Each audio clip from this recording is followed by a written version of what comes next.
Hello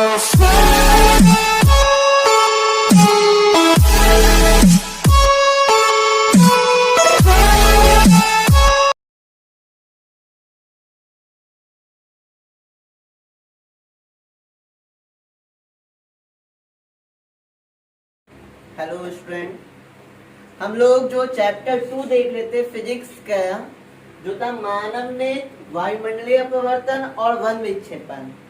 तो पहले के जो 2 क्लास में हम लोगों ने मानव नेत्र को लेके पूरा डिस्कशन किया। हमने मानव नेत्र के बारे में जाना, उसके रचना की, उनकी बनावट क्या है मानव नेत्र का, दूर बिंदु देखा, निकट बिंदु देखा, दृष्टि प्रास देखा, फिर जाके आपका दृष्टि दोष को समझे, दृष्टि दोष कितने प्रकार के होते वो समझे, वो हो क्यों जाते, कारण क्या था दृष्टि दोष का ये समझे, और उसके उपचार क्या थे। ये सारी चीजों को हम लोगों ने लास्ट 2 वीडियो में देखा था। जो आज नए हैं, जिन्होंने ये पहले के 2 वीडियो नहीं देखे हैं, तो मैं उनसे रिक्वेस्ट करता हूँ कि पहले वो मानव नेत्र में, पहले जो मानव नेत्र को पढ़ाया है वो 2 वीडियो देख लें, तब आगे कंटिन्यू करें। आज का जो क्लास होगा वायुमंडलीय अपवर्तन में, तो बात करेंगे आज हम लोग वायुमंडलीय अपवर्तन क्या है। वायुमंडलीय अपवर्तन क्या है, आज का पूरा क्लास इसी पे रहेगा और बहुत सारे इंटरेस्टिंग चीजों को जानेंगे आज के क्लास में, जो वायुमंडलीय अपवर्तन से रिलेटेड है। तो अभी समझेंगे, क्लास जैसे जैसे आगे बढ़ेगा आपको मजा भी आएगा आज की क्लास में, क्योंकि बहुत इंटरेस्टिंग टॉपिक आज की क्लास में होने वाला है जो वायुमंडलीय अपवर्तन है। तो सबसे पहले बात करते हैं कि वायुमंडलीय अपवर्तन में अपवर्तन क्या है। हम लोगों ने पहले के क्लास में प्रकाश के अपवर्तन के बारे में पढ़ा है। अपवर्तन क्या होता है तो मैंने आपको बताया था, थोड़ा सा याद हो सभी को, तो जब प्रकाश एक माध्यम से, इसको हवा मान लेते हैं और नीचे वाले को कांच मान लेते हैं, बोले थे कि जब प्रकाश की किरणें एक माध्यम से दूसरे माध्यम में प्रवेश करती है, जब प्रकाश की किरणें एक माध्यम से दूसरे माध्यम में प्रवेश करती है तो वो अपने पथ से थोड़ा सा विचलित हो जाती है। उसे जाना था इस ओर, लेकिन वो थोड़ा सा विचलित हो गई, तो इसी घटना को हम लोग क्या कहते हैं, प्रकाश का अपवर्तन। और ये भी बखूबी समझाया था कि प्रकाश के अपवर्तन होने का रीजन क्या है। तो हम बताए थे ये चीज उस वहां क्लास में आपको, कि प्रकाश अलग अलग माध्यम में अलग अलग स्पीड से चलती है। तो हवा में प्रकाश की चाल क्या थी, कुछ और होगी, और कांच में प्रकाश की चाल क्या होगी, कुछ और होगी। तो जब प्रकाश एक माध्यम मतलब हवा से कांच में जो प्रवेश करता है तो उसके चाल में परिवर्तन आ जाता है।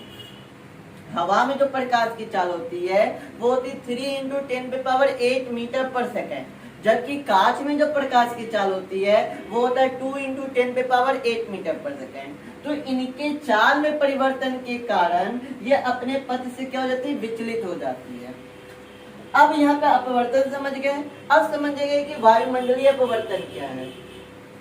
वायुमंडलीय अपवर्तन, तो वायुमंडलीय अपवर्तन को समझने से पहले कुछ बेसिक सी बातें आपको हम समझाने की कोशिश करते हैं। मान लीजिए ये बोर्ड आ रहा है नीचे, मान लीजिए यहाँ पे दिख रहा है सभी को,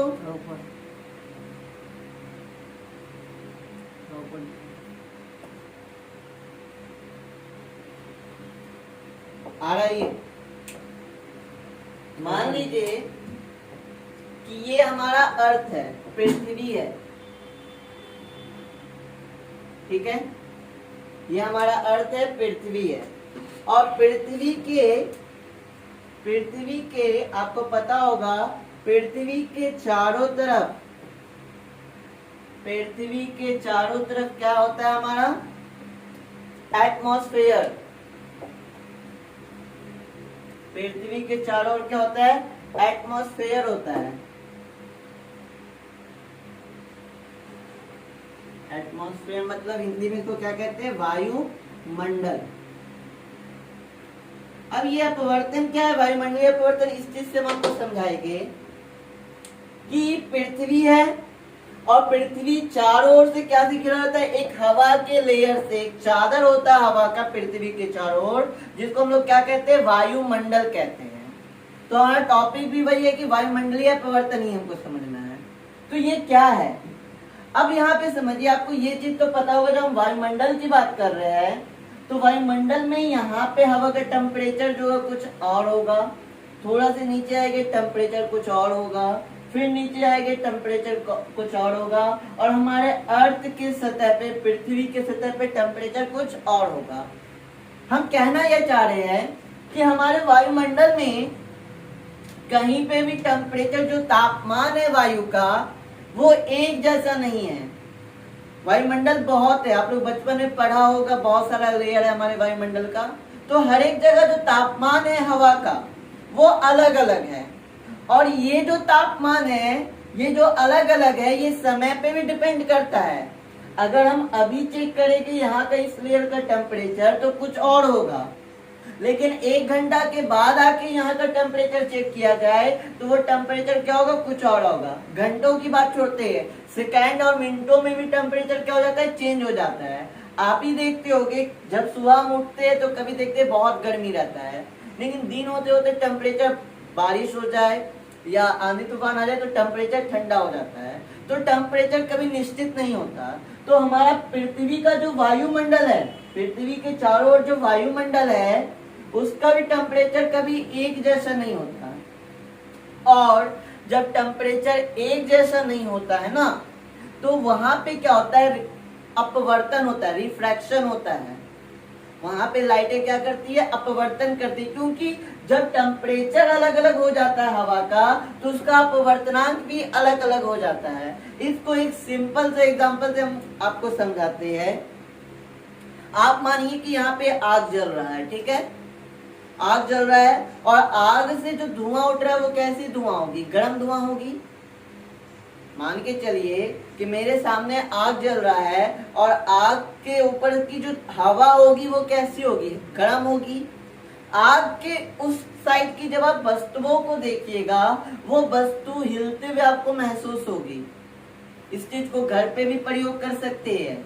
आप गैस चूल्हे को जला लीजिए, और गैस चूल्हे के सामने यहाँ पे चूल्हा रखिए, वहां पे गैस जला लीजिए, और सामने एक वस्तु को रख लीजिए, और उस फ्लेम के ऊपर के हवा से उस वस्तु को देखने की कोशिश कीजिए। जो चूल्हा से फ्लेम निकल रहा है, आग निकल रहा है, उसके थोड़े से ऊपर के हवा से उसके बाद वाली की वस्तु को देखने की कोशिश कीजिए। वो बाद वाली वस्तु आपको हिलती हुई महसूस होगी। ये साधारण अनुभव की बात है, ये सारे लोग कर सकते हैं। कहीं पे भी आग जल रहा हो, वहां पे खड़ा हो जाइए, और उसके बाद आग के बाद वाली वस्तु को देखने का कोशिश कीजिए। वो वस्तु आपको हिलती हुई प्रतीत होगी। इसका रीजन भी वहां पे क्या है, वायुमंडलीय अपवर्तन है। क्योंकि वायुमंडलीय अपवर्तन में हवा जो होती है, वायु जो होती है, हर एक जगह उसका टेम्परेचर अलग अलग होता है, जिस कारण वो जो प्रकाश की किरणें हैं पृथ्वी तक जो आती है वो अपवर्तित होकर आती है। हम जो पहले चैप्टर में बताए थे कि प्रकाश कैसी रेखा में गमन करती है, सीधी रेखा में। मान लेते यहाँ से प्रकाश आया, तो अब आप क्या कह सकते हैं, प्रकाश सीधे जाएगी, प्रकाश सीधे गमन करेगी? नहीं बच्चों, ऐसा नहीं होता है। इसका रीजन क्या है, प्रकाश सीधे गमन क्यों नहीं करेगी, इसका रीजन समझिए। इसका रीजन है कि यहाँ पे हमारा क्या है, वायुमंडल, पृथ्वी के कुछ दूरी ऊंचाई तक हमारा क्या है, वायुमंडल है।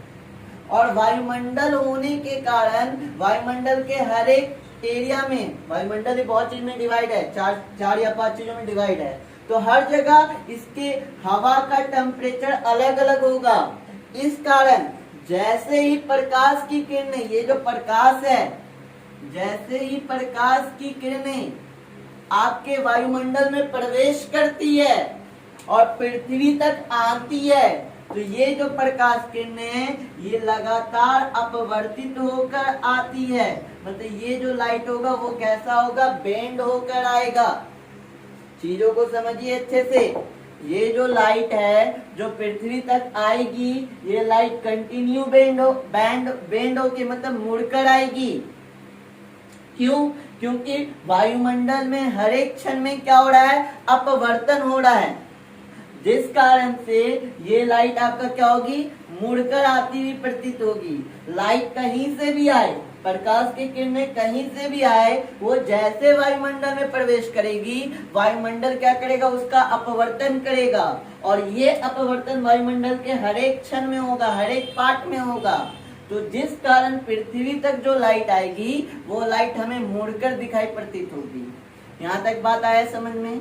अब थोड़ा सा आपके बुक का लैंग्वेज लेते कि क्या है वायुमंडलीय अपवर्तन। तो बुक आपका बोल रहा है, ये साधारण अनुभव की बात है कि जलते हुए चूल्हे या स्टोव के ठीक ऊपर की विक्षुब्ध गर्म हवा के दूसरी ओर की वस्तु को देखने पे वे वितरित ढंग से हिलती हुई प्रतीत होती है। ऐसे ऐसे ऐसे हिलती रहती है। चूल्हे के ठीक ऊपर की हवा उसके और ऊपर की हवा की अपेक्षा अधिक गर्म होती है। चूल्हे ठंडी तथा अधिक सघन हवा की अपेक्षा गर्म हवा हल्की और कम सघन होती है, इसलिए यहाँ भी प्रकाश का अपवर्तन होता है। यही कारण है कि हवा के अपवर्तनांक में परिवर्तन होने के कारण हवा के दूसरी ओर की वस्तुएं कुछ हिलती हुई दिखाई पड़ती है। वायुमंडलीय अपवर्तन के कारण भी कुछ इस प्रकार का प्रभाव देखने को मिलता है। वायुमंडलीय अपवर्तन के कारण कुछ घटनाएं भी होती है। तो सबसे पहले आप वायुमंडलीय अपवर्तन क्या है, इन चीजों को अच्छे से समझ गए, तभी हम आगे की घटनाएं बताएंगे कि आगे का घटना क्या होता है। तो वायुमंडलीय अपवर्तन क्या है, ये समझ गए कि हमारा पृथ्वी एक हवा के लेयर से, एक चादर से घिरा होता है, जिसको क्या बोलते हैं, वायुमंडल। और ये वायुमंडल के हर एक क्षण में जो हवा है उसका तापमान अलग अलग होता है, और ये तापमान समय पे भी डिपेंड करता है। अलग अलग समय पे तापमान अलग अलग हो जाता है, मतलब हमेशा बदलते रहता है। इसमें जो हवा है वायुमंडल में, जितनी भी हवा है वो अलग अलग क्षण में, अलग अलग समय में, अलग अलग स्थान पे अलग अलग होती है, जिस कारण हमारे वायुमंडल का अपवर्तनांक हमेशा चेंज होते रहता है। चेंज होने के कारण जो प्रकाश की किरणें जो सीधी रेखा में गमन करती है, वो ऐसा नहीं होता। जैसे ही प्रकाश की किरणें निर्वात जहाँ कुछ ना हो, अंतरिक्ष, वहां से जैसे वायुमंडल में आपका प्रवेश करती है, ये प्रकाश सीधी ना आकर ये प्रकाश क्या हो जाती है, कंटिन्यू बेंड करती है, मुड़ती जाती है। ये मुड़ने का कारण कि प्रकाश में हर एक क्षण, हर एक जगह अपवर्तन हो रहा है। यही अपवर्तन आपका क्या कहलाता है, वायुमंडलीय अपवर्तन कहलाता है। अब इससे रिलेटेड एक घटना आपको देखने को मिलेगी। वो घटना क्या है आपको हम समझाते हैं। पहले वायुमंडलीय अपवर्तन समझ गए, इससे रिलेटेड एक घटना है, वो घटना आपको समझाते हैं। वो घटना क्या है उस चीज को समझाते हैं। अच्छा, बचपन से हम लोग याद किए ट्विंकल ट्विंकल लिटिल स्टार, सारे लोग पढ़े हैं, सारे लोग पढ़ के आएंगे twinkle twinkle little star. Twinkle twinkle, वो जो छोटे छोटे स्टार है वो ट्विंकल ट्विंकल क्यों करते हैं, मतलब तारे क्यों टिमटिमाते हैं। एक घटना यहाँ पे यही निकल रहा है कि तारों का टिमटिमाना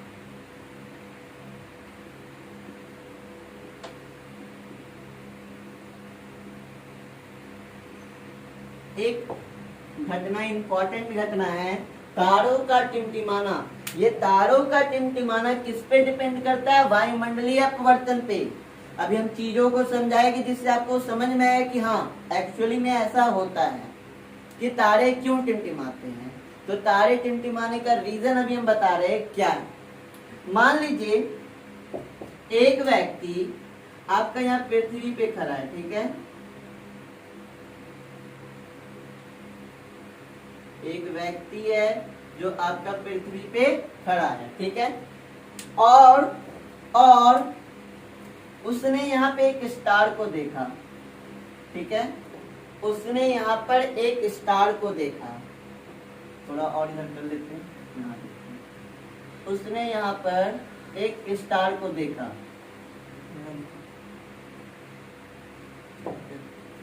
उसने यहाँ पे एक स्टार को देखा। तो वो जो स्टार को कब देखेगा, जब स्टार से लाइट इसकी आंखों तक पड़ेगा। तो यहाँ थोड़ा समझिएगा, स्टार से ये लाइट सीधी आई, लेकिन क्या लगता है जैसे ही वायुमंडल में ये प्रवेश करेगा इसका क्या होगा, जैसे ही वायुमंडल में प्रवेश करेगा तो तारों से आने वाली रोशनी का क्या होगा। एक मिनट,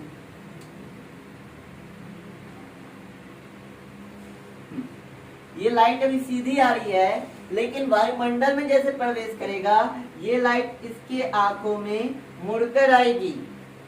थोड़ा सा डायग्राम से कर देते हैं, व्यक्ति को यहाँ कर देते हैं।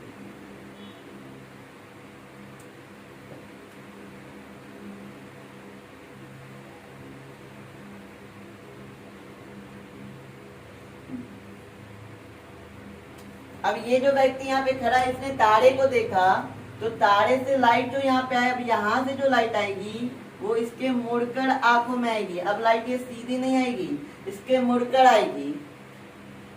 तारा का जो एक्चुअल पोजीशन है वो यहाँ पर है, और यहाँ से जो लाइट आ रही है ना, ये लाइट सीधी आ रही है, लेकिन जैसे ही इसमें प्रवेश की, वायुमंडल में प्रवेश की, तो ये लाइट मुड़कर इसकी आंखों पे आई।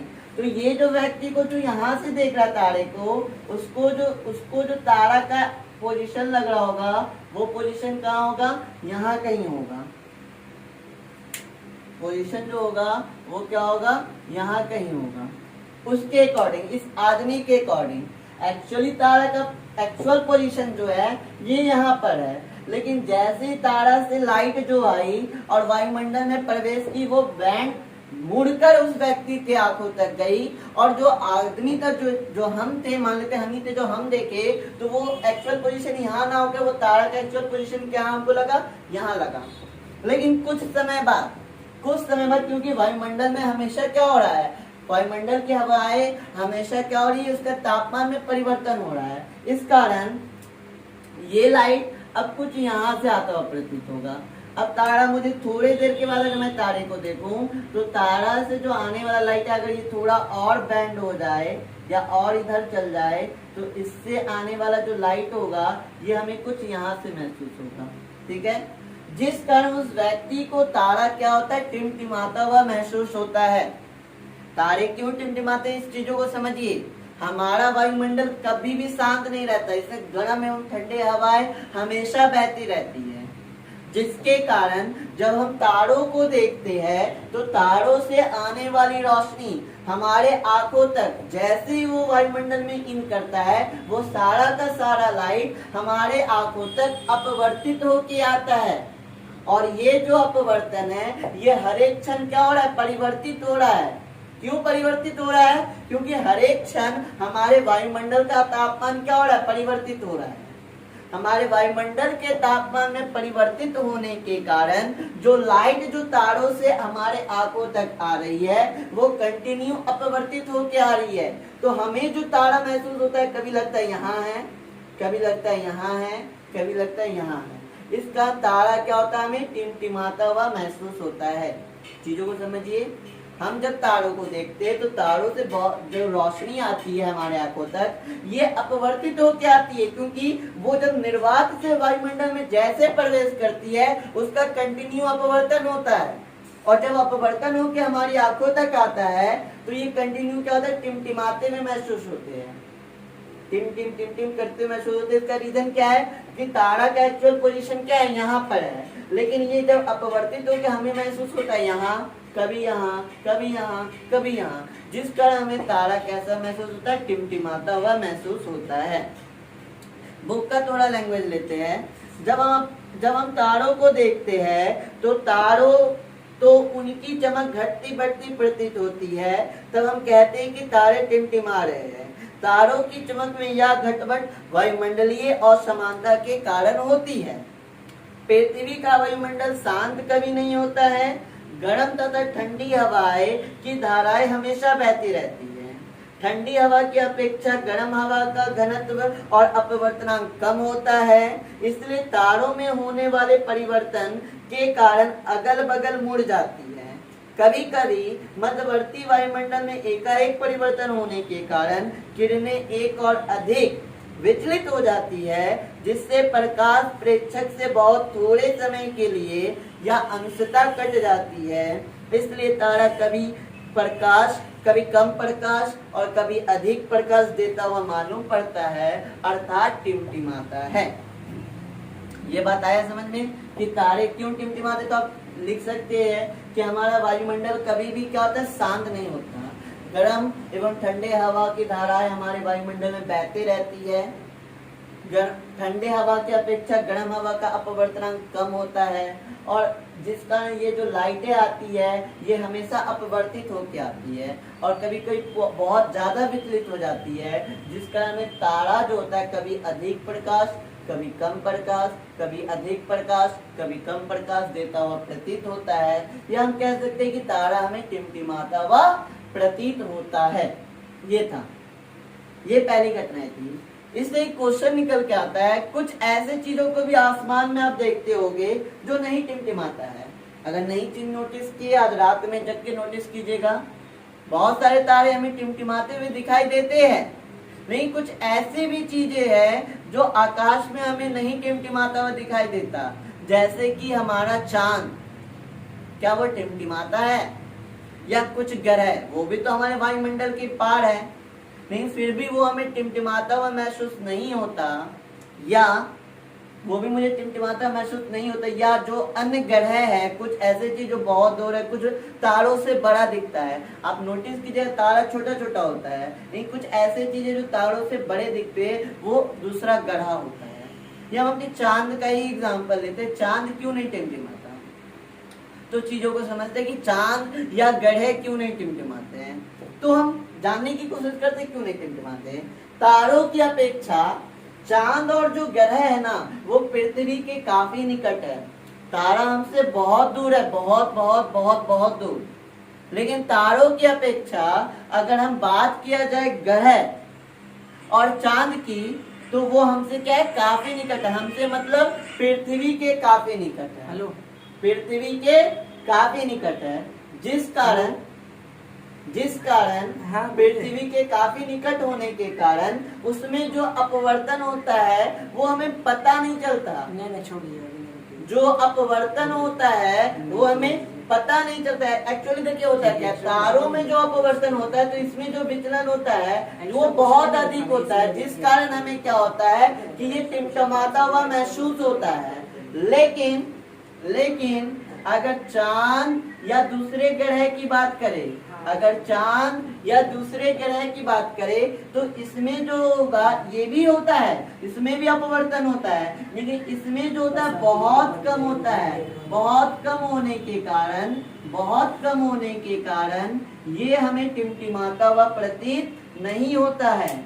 बहुत, जैसे कि ये एक्चुअल में चांद है, ये थोड़ा सा होगा तो थोड़ा सा खिसकेगा अपने पोजीशन से, थोड़े से अपने पोजीशन से खिसकेगा, जिस कारण इसमें जो होने वाला अपवर्तन हमें मालूम नहीं चलता। तारे क्यों टिमटिमाते, ये पता चले कि तारे बहुत दूर है, नहीं चांद और जो दूसरे ग्रह है वो पृथ्वी के काफी निकट है। आपके बुक का लैंग्वेज लेते हैं, तारे टिमटिमाते किंतु चांद तथा ग्रह नहीं टिमटिमाते। हम जानते हैं कि तारों की तुलना में चांद तथा ग्रह पृथ्वी के बहुत निकट है। फलस्वरूप तारों को प्रकाश का बिंदु स्रोत कहा जाता है, जबकि चंद्रमा या ग्रह फैला हुआ या विस्तृत पिंड है जैसा होता है। इसलिए चंद्रमा या ग्रह से आती किरणें के वायुमंडलीय घटपट के कारण थोड़ा विचलन मालूम नहीं चलता। विचलन इसमें भी होता है, लेकिन इतना कम कि हमें मालूम नहीं चलता, जिसका चांद अपने एक्चुअल पोजीशन पे ही हमें दिखाई देता है, या जो भी ग्रह है वो एक्चुअल पोजीशन में दिखाई देता है। लेकिन तारा जो बहुत दूर है, बहुत दूर होने के कारण, इसके वायुमंडलीय परिवर्तन होने के कारण इसमें जो विचलन होता है काफी अधिक होता है, जिस कारण हमें क्या होता है, तारे टिमटिमाते हुए महसूस होते हैं और ग्रह नहीं होते हैं। आया बात समझ में? तो आप वायुमंडलीय अपवर्तन क्या था, पहले वापस से समझ लेते हैं। वायुमंडलीय अपवर्तन क्या है कि जब प्रकाश की किरणें हमारे निर्वात से वायुमंडल में प्रवेश करती है, तो वायुमंडल को क्या होता है, वायुमंडल में हर एक जगह हवा का तापमान अलग अलग होता है, जिसके कारण प्रकाश की किरणें का हर एक क्षण क्या होता है, अपवर्तन होता है। जिसका जो प्रकाश हमारे पृथ्वी तक आ रही है वो बहुत बार अपवर्तित होके आई है। अपवर्तित मतलब जो निर्वात से सीधी प्रकाश आ रही थी वो सीधी ना होकर मुड़कर हमारे पृथ्वी तक आती है। अब इस वायुमंडलीय अपवर्तन के कारण कुछ घटनाएं को देखने को मिला है, जैसे तारों का टिमटिमाना।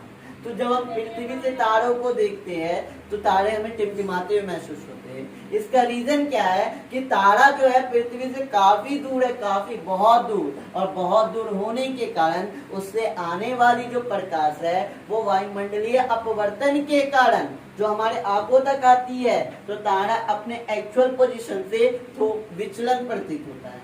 ये विचलित मतलब कभी ये एक्चुअल, जैसे ये तारा का पोजीशन, तो कभी मुझे यहाँ दिखेगा, कभी मुझे यहाँ दिखेगा, कभी यहाँ दिखेगा, कभी ऊपर दिखेगा, कभी नीचे दिखेगा, जिस कारण तारा हमें टिमटिमाता हुआ महसूस होता है। लेकिन चांद और जो अदर ग्रह है, प्लैनेट्स है, वो हमें नहीं टिमटिमाते। इसका रीजन क्या है कि चांद और जो ग्रह है वो पृथ्वी के काफी निकट है, इसमें भी वायुमंडलीय अपवर्तन होता है। ऐसा नहीं कि इनमें वायुमंडलीय अपवर्तन नहीं हो रहा है, वायुमंडलीय अपवर्तन हो रहा है, लेकिन इसमें जो विचलन होता है ये बहुत कम होता है, जिसका ग्रह और चांद हमें टिमटिमाते हुए महसूस नहीं होते हैं। ये था आपको वायुमंडलीय अपवर्तन से पहला घटना रिलेटेड। एक और है जिसको अभी हम लोग समझेंगे। ये चीज समझ में आया?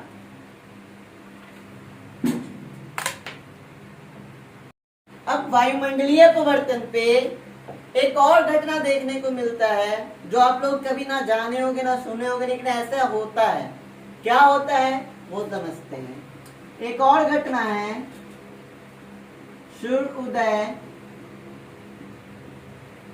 और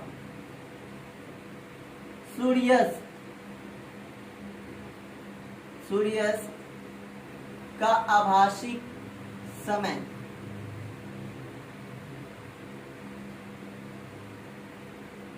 ठीक है, ये भी एक घटना है जो प्रकाश के अपवर्तन के कारण होता है। सूर्योदय तथा सूर्यास्त के आभासी समय, ये क्या है चीजों समझिएगा। ये एक्चुअली थोड़ा कॉम्प्लिकेटेड होता है, लेकिन एक्चुअली में ऐसा होता है जो हमें मालूम नहीं है, नहीं कभी ऐसा फील किया है, लेकिन ऐसा होता है। क्या होता है हम आपको फिगर के द्वारा समझाते हैं। ठीक है,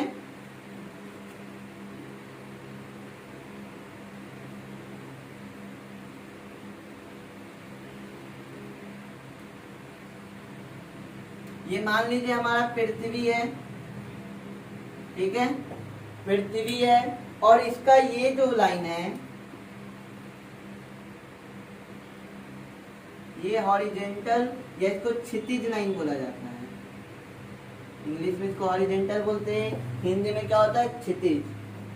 पृथ्वी को सही कर देते हैं।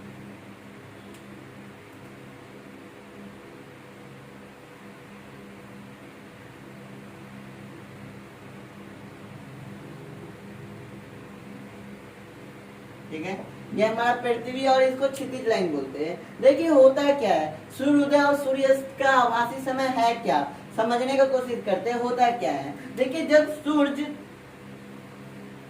आपका सन यहाँ पे होता है, मतलब जब उगता भी नहीं है, देखिए होता क्या है, क्षैतिज तल के ऊपर आता है तो क्या हो जाता है, सुबह हो जाता है। ये सूर्य जब ये जो क्षैतिज तल है इसके ऊपर आ जाता है तो ये क्या होता है, सुबह हो जाता है। और जब क्षैतिज तल के नीचे चला जाता है, जब शाम में ये क्षैतिज तल के नीचे चला जाता है तो ये क्या हो जाता है, रात हो जाता है। थोड़ा सा ध्यान दीजिएगा, जब ऐसे ये एक्चुअली बीच में होता है, लेकिन हम थोड़ा समझाने के लिए इसको कर रहे हैं कि जब सूर्य क्या होता है, इस क्षैतिज तल के नीचे जब रहता है तो क्या होता है, रात होता है, और क्षैतिज तल के ऊपर आता है तो क्या है, सुबह होता है। फिर वो धीरे धीरे दिन भर ऐसे रोटेशन होके शाम में वापस से सूर्यास्त के समय क्या होता है, क्षैतिज तल के नीचे चला जाता है। हो क्या रहा है यहाँ पे, अब यहाँ पे थोड़ा समझिए कि हो क्या रहा है। जब नीचे तो रात, जब ऊपर है तो सुबह। होता क्या है, अब ये देखिए, ये जो सूर्य की किरणें, इसके भी लाइटें क्या आती है, वायुमंडल में प्रवेश करती है। जब ये वायुमंडल में प्रवेश करती है तो मान लेते हैं यहाँ पे कोई व्यक्ति खड़ा है, ठीक है,